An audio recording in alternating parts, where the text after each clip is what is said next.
하나님의 말씀 창세기 21장 8절부터 보겠습니다. 창세기 21장 8절부터 21절 말씀.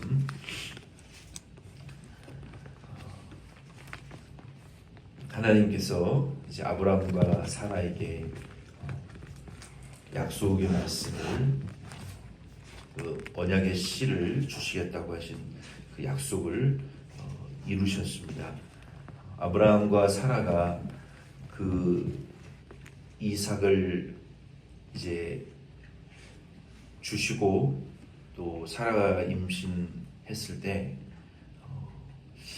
그 믿음에 좀 반전이 일어난 것 같아요. 그동안은 아브라함 중심으로 하나님의 약속을 믿고 좀 바라보고 소망하고 인내하다가 아브라함은 많이 좀 절망한 것 같고, 그리고 사라의 태 속에 하나님이 이삭을 주셨을 때 사라가 이 경험적으로, 그리고 아브라함도 그 아비멜렉의 사건을 통해서 하나님이 정말로 역사하시고 불가능을 가능하게 하시는 분이구나. 이게 사라에게는 아주 몸으로 와닿는 그런 그 자기 몸 속에서 점점 배가 불러오고 태동이 일어나고, 그리고 이삭이 자라가면서 아예 사라의 믿음이 그 기간 동안 굉장히 크게 성장하고 이제 성숙했던 것 같아요. 그리고 그 언약의 약속으로 주신 그 이삭을 자기 뱃속에, 이 태 속에 품고 얼마나 하나님의 약속을 위해서 매달렸겠어요. 하나님이 정말 과연 역사하셨구나. 매일 24시간 이 숨을 쉬면서 점점점 배가 불러오고 힘들어지면서 이게 출산에 이를 때까지 하나님의 그 은혜에 얼마나 그 감사하고 감격했을까. 하나님이 과연 정말 역사하셨구나. 그게 사라의 믿음이 그 기간 동안, 10달 동안, 그 잉태하고 해산하기 전까지의 기간 동안 하나님께로 정말 가까이 나아가는 그런 아주 굉장히 귀중한 은혜의 시간이 되었던 것 같아요.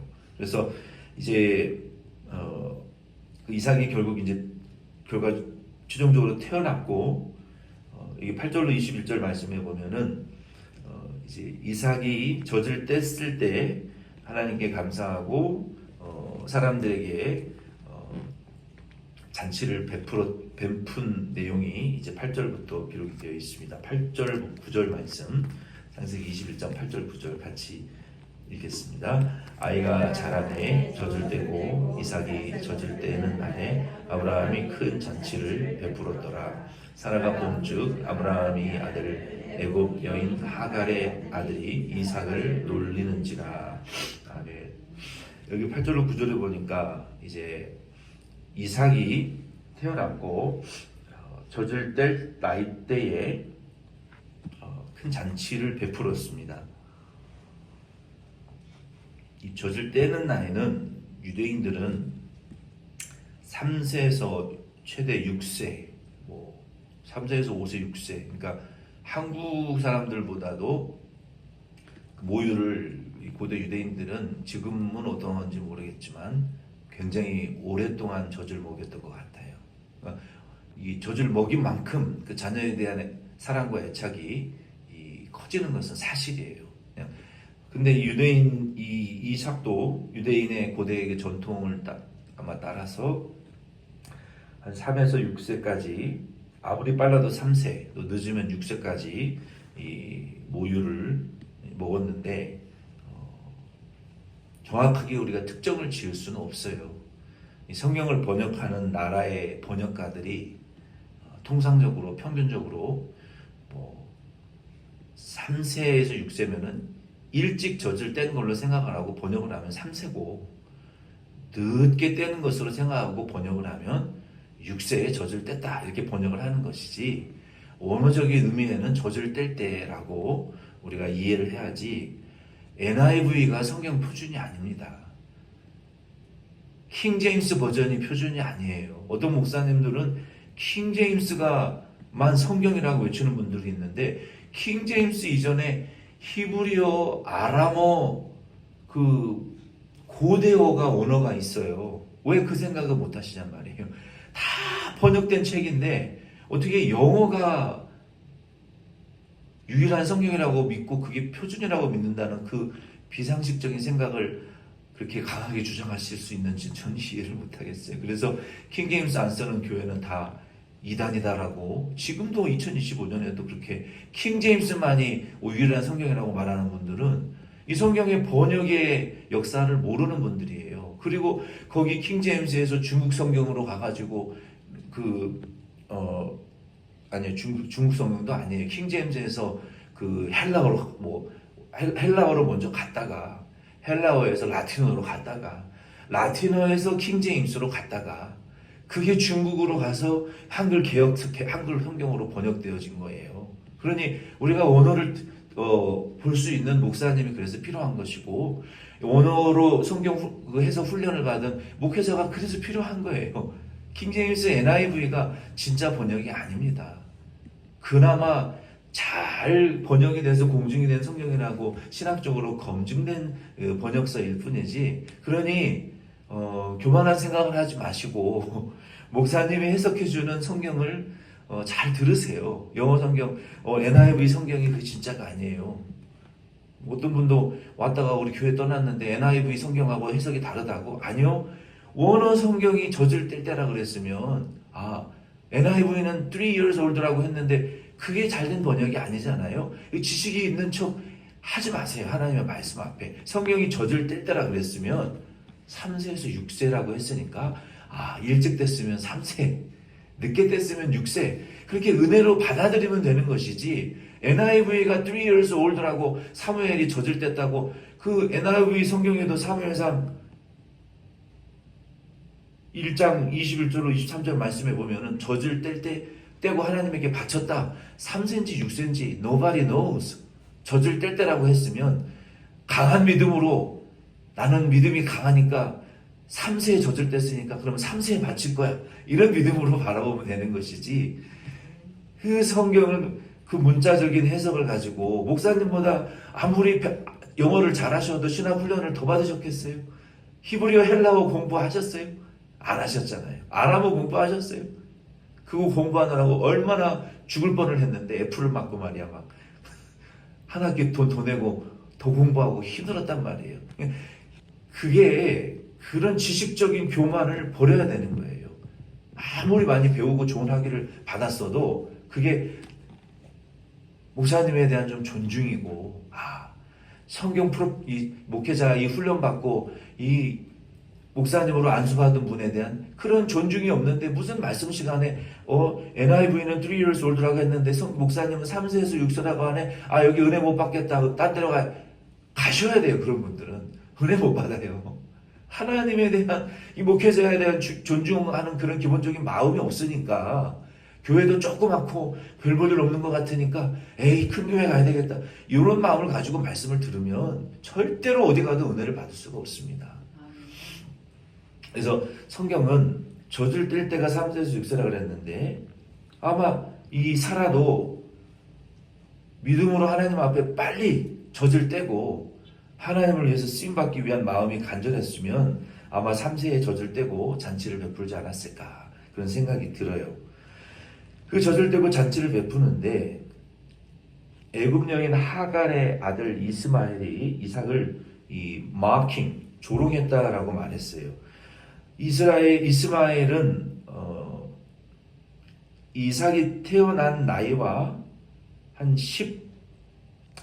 14세 정도 차이가 났습니다. 그래서 이삭이 젖을 3세에 뗐다고 가정을 하면 이스마엘의 나이는 그때 17세였어요.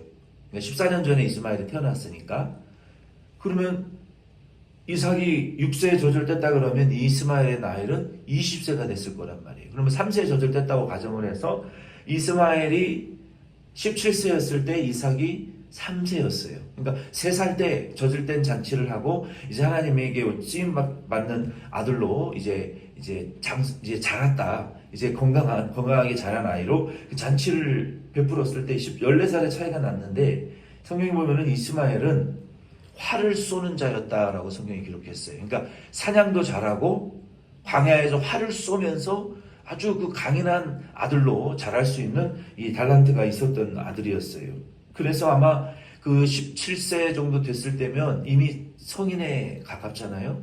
아마 이스마엘을 그 가짜 화살로 아이들 앞에서 이렇게 막 쏘면서 그 이스마엘이 그 화살촉 앞에 뭉뚱한 그 뭐 천이나 나무를 달아서 이삭을 세워놓고 막 활로 쏘는 이런 조롱을 하지 않았을까? 왜 활을 잘 쐈으니까.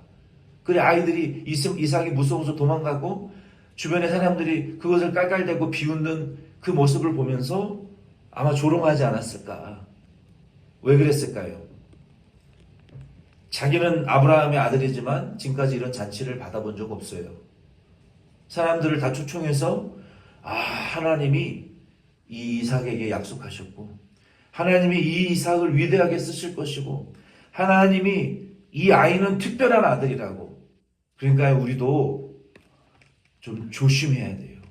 아무리 하나님의 약속이 있고 하나님의 특별한 언약이 있고 하나님이 정말 뭐 특별한 은총을 준 자녀라고 할지라도 사람들에게 말하지 말고 좀 사람들에게 과시하지 말고 너무 이 아이는 특별하고 너희는 사명이 없으니까 열등한 존재들이라고 그런 취급을 하면 안 돼요. 교회에서도 마찬가지예요. 이 교회가 이 세습의 문제가 한국 교회에 지금 심각하잖아요. 대형교회 목사님의 아들은 교회를 세습을 해주고 부교육자들은 너희들은 니들이 알아서 하든지 마음대로 하든지 상관하지 않는 이런 문화가 한국 교회에 얼마나 강한지 몰라요. 그러니 부목사들이 구테타를 일으키고 교인들을 끌고 나가서 코앞에 개척하고 교회를 찢어내는 일들을 하는 거 아닙니까? 그 일을 하는 사람도 잘못된 부목사고 전혀 책임져 주지 않는 그 단지 목사님도 문제가 있는 거예요. 교회에서 사역자를 모집하는 사역자의 첫 번째 한국 교회가 사역자 모집 요강이 봉고차 운전할 수 있는 사람이 그게 말이 되는 소리예요? 목회자 초빙을 하면서 어떻게 목회자가 봉고차 운전하려고 7년, 8년, 10년을 정부 등록금 빚을 내가지고 어렵게 공부한 거 아니에요. 전도사들, 부목사들. 어떻게든 한 영혼을 구원하고 주님의 지상 명령을 순종하기 위해서 정말 어렵게 힘들게 피눈물 흘리면서 등록금, 학자금 대출 받아가지고 최대 7년에서 8년을 공부를 한단 말이에요. 힘들면 일하고 또 등록금 벌어가지고 신학교 가서 중단하고 공부하고 10년을 걸려서 공부하는 목사님들 많아요. 얼마나 어렵게 공부하는 줄 아십니까? 근데 그런 목사님들을 교회 불러가지고 청빙하는 요건이 봉고차 운전하는 게 첫 번째 청빙. 왜? 교육자로 불러놓고 새벽 예배 운행시켜야 되니까. 이거는 말이 안 되는 소리입니다. 한국교회가 발전이 안 되는 이유 중에 하나는 그거예요. 그러니까 지금 미국 교회도 목회자들이 신학교를 안 갑니다. 왜? 그에 합당한 대우를 해주지 않으니까. 사람 불러놓고 2중, 3중, 4중에 과중시켜서 일을 시키니까 1, 2년 하다가 다 나가 떨어지는 거예요. 그래서 2세 목회자들이 한인교회에 신뢰하지 않는다. 왜? 앞뒤가 다르니까. 교회를 다 맡겨줄 것처럼 불러놓고 허드렛 일만 시키고 약속한 사례비는 주지도 않고 말도 안 되는 거짓된 태도로 대하니까 2세들이 한인교회는 죽어도 안 간다 이거예요. 1세 목회자들을 신뢰하지 않아요. 1세 청빙한 목회자와 장로들을 신뢰하지 않아요. 이런 아주 내면에 아주 이런 은밀하고 이런 이중적이고 이런 태도로 교육자들을 대하면요. 여러분 우리 이민 오신 한인교회 성도님들이 2세를 위해서 투자하고 2세를 위해서 교회가 일해야 되고 2세를 위해서 우리가 투자해야 된다는데 왜 1세 목회자들에 대해서는 우리가 바른 태도를 대하지 않고 존중하지 않으면서 그리고 2세들에 대한 투자와 2세들을 키우지 않으면서 무슨 2세 자녀들을 위한 비전을 갖는다는 것은 이건 말이 안 되는 거예요. 누가 목회하냔 말이에요. 2세들을. 2세 목회자들을 장학금을 주고 신학교를 보내고 2세 목회자들을 훈련시키고 양육해서 2세 리더십을 키워놔야 2세 자녀들을 위한 목회자들이 생길 거 아닙니까? 어느 날 갑자기 하늘에서 뚝 떨어지는 거 아니에요. 7년, 8년의 훈련을 받아야 공부를 하고 신학생으로서 인턴십을 해야 목회자가 하나 태어날까 말까 해요. 제가 노예 지금 고시부장인데 어느 교회 2세 목회자 목사 후보생 지원하는데요. 벌써 원서 접수 자체부터 태도가 틀려먹었어요. 나 목사고시 봅니다 라고 담임 목사님에게 말을 해야 될 거 아니에요. 담임 목사님 사인이 필요하거든요. 노예고시 접수하려면. 담임 목사님은 노예고시 접수하는지도 몰라요. 원서 접수 자체가 잘못됐어요. 뭐 때문에 그렇게 됐냔 말이에요. 가르쳐주는 사람이 없으니까 그렇게 되는, 인도해주는 사람이 없으니까 그런 자기 멋대로인 거예요. 그 사람 지난 노예 목사고시 때 원서 접수 자체를 못했어요.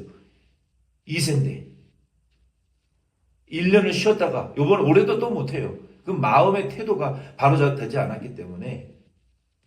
그래서 우리는 이러한 그 문제들이 한국 교회에 지금 심각한 문제예요. 제가 여기 콜로라도에 2세들만 모이는 그 교회 목회자, 젊은 목회자 만나봤어요. 저한테 뭐라고 대하는 줄 아세요? 태도가 건방지기가 짝이 없어요. 나이도 저보다 한참 어린 2세가. 1세 목사님들이, 1세 한국 교회들이 우리한테 해준 게 뭐가 있냐고. 당신들이 뭔데 우리 2세들 교회에 대해서 이래라 저래라 간섭하려고 하냐고. 그것 자체부터 문제라고. 왜 1세 목사님들이 우리 2세 목회를 간섭하려고 그러냐고. 우리 나름대로 알아서 잘하고 있다고. 저는 그 말 듣고 충격을 받았어요. 1.5세 2세들이 이런 생각을 가지고 있구나. 이거 문제가 심각하다. 우리 한인교회 1세들이 뭔가 지금 착각하고 있구나. 전혀 다른 생각을 가지고 있어요. 2세들이. 우리 교회도 마찬가지예요. 작지만 이 1세와 2세의 간격이라는 것은요, 우리 부모님들이 상상할 수 없는 간격이 있어요. 근데 우리가 뭘 해주려고 하고 우리가 그들을 위해서 뭘 해주려고 하는 것 자체가 착각이라는 것을 아셔야 돼요. 그들은 영어가 능통하지 않은 것 자체가 시작이 잘못된 거예요. 문화가 다르기 때문에, 생각이 다르기 때문에, 신앙과는 또 별개의 문제가 있는 거예요. 그래서 우리는 이 이삭과 이스마엘의 문제를 저는 그렇게 봅니다. 교회 안에 이 세대 간의 격차의 문제를 우리가 해석할 수 있어요. 그래서 너무 아브라함과 이삭이 이삭은 특별해. 이삭은 언약이 있는 자녀야. 사명이 있는 자녀야. 나머지는 언약도 없고 사명이 없어. 이런 너무 이렇게 분리하는 이런 태도가 교회 안에 없어져야 된다는 거예요. 이로 인해서 생각하는 그 파생되어지는 그 심각한 문제들이요. 진짜 보통 심각한 게 아니에요. 얼마나 힘들었으면 코로나 기간 동안 LA에서 부교육자들이 많이 자살했어요. 교회에서 아무 책임을 져주지 않으니까.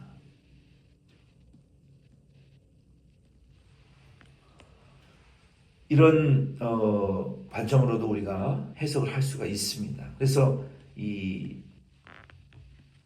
한인교회의 이 분열의 문제는 바로 그 문제. 오직 이 리더십이 교체되는 과정에서 교회가 그 리더십의 교체를 제대로 하지 않기 때문에 생겨지는 교회 분열의 문제는 이 이삭과 이스마엘의 문제로 우리가 그 해답을 찾을 수가 있어요. 그래서 하나님이 이 아브라함과 이 이삭의 문제를 통해서 지금 이 아브라함의 가문 안에 지금 분열이 생기잖아요. 어떻게 생겼어요? 너무 이삭만 특별하게 하나님의 약속의 자녀라고 차별을 하니까 이삭이 마음이 뒤틀리기 시작하는 거예요. 나는 뭔데? 나도 아버지가 아브라함인데, 나도 아브라함 밑에서 자라고 우리 아버지는 아브라함인데 왜 나는 차별해? 왜 나는 이삭과 같이 특별하게 대우를 안 해줘? 왜 나는 하나님의 약속을 안 줘? 왜 나는 뭔데? 내 인생은 뭐야? 이런 뒤틀린 마음을 가지기 시작했다가 이제 어른이 되어가는 이스마엘이 이삭을 조롱하기 시작하는 거예요. 이거는 아브라함과 사라가 만든 문제라고밖에 볼 수가 없어요. 교회가 만든 문제예요. 교회가 파생시킨 문제예요. 교회는 이 문제를 잘 해결해야 돼요. 사라가 그 광경을 종종 지켜봤을 거예요. 근데 이번에는 정도가 좀 심한 거예요. 예를 들어서 가짜 화살로 이스마엘이 아이들 앞에서 이삭을 쏘는 광경을 보았다고 생각하면 나중에는 진짜 화살로 죽일 수도 있겠네? 이런 공포감을 사라가 갖게 되었다는 것이죠. 그리고 사라는 약속을 믿지 못하고 비웃다가 자기의 태 속에 일어나 버린 하나님의 언약의 역사를 보고 하나님이 분명히 이삭을 통해서 당신의 약속을 이루시겠구나라는 이런 강한 믿음이 사라에게 생겨났던 것 같아요. 성장했던 것 같아요. 그래서 사라는 만약에 이스마엘에 의해서 죽어버리게 된다면 하나님의 이 약속이, 이 놀라운 역사가 이루어지지 못할 텐데 우리 아브라함에게 향하신 하나님의 약속을 이룰 이 이삭을 보호해야 되겠다. 이러한 그 언약에 근거한 강한 이 믿음이 사라에게 생겨났던 거예요. 그래서 사라는 이제 10절로 이하의 말씀에 보면은 오늘 여기까지만 우리가 말씀을 나눠야 될 것 같습니다. 아브라함에게 이제 강하게 설득을 하죠. 내쫓아라. 내보내라. 그리고 하나님은 그 어린 자녀를 데리고 광야, 그 브엘세바 광야로 쫓겨난 하갈과 이스마엘에게 하나님이 어떻게 또 은혜를 베풀어 주시고 아브라함과 사라로 인해서 그 자기가 인위적인 방법으로 하나님의 약속을 해결해 보려고 잘못된 인간적인 지혜와 노력을 했을 때 파생되어지는 그 인간관계 속에서의 갈등의 문제를 하나님이 어떻게 해결해 나가시나. 그러니까 늘 하나님이, 문제는 사람이 일으키고 그 해결은 하나님이 은혜로 해결해 주시는 것을 우리가 아브라함을 통해서 보는 거예요. 하나님의 약속을 못 믿는 자들이 인간의 지혜와 수단을 썼을 때 어떤 세상에서의 인간관계 갈등이, 사람들과의 갈등이 생겨나는가를 우리에게 보여주시고 결국 문제 해결한 하나님의 은혜로 뒷수습을 해주시고 새로운 은혜의 해결책을 우리에게 주시는 하나님의 은혜를 우리가 또 볼 수 있습니다. 주기도문으로 예배 마치겠습니다.